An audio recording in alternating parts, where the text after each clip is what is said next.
cara memberikan ujian kelas 1.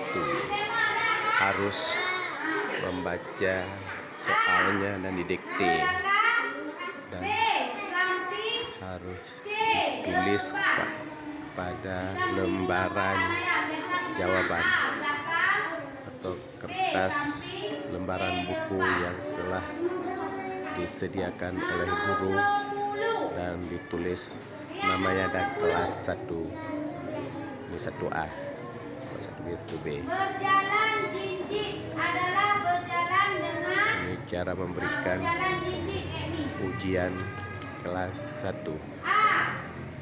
Harus soalnya harus dibaca dan ditegaskan. Soalnya pilihan ganda, hanya ditulis satu jawaban yang paling benar. Anak-anak lebih paham dan mengerti.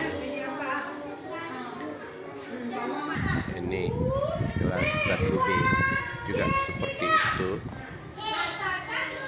Harus kita membaca soal pada anak-anak. Oleh itu kita tegaskan, pilih antara A, B, C. Jawaban yang paling benar harus didikte dan dibaca oleh guru kelas 1. Walaupun ada soal di depan masing-masing. Ini anak-anak sangat antusias membaca soal-soal untuk menjawab jawaban yang paling benar. Ini guru sedang membaca soal pelajaran agama.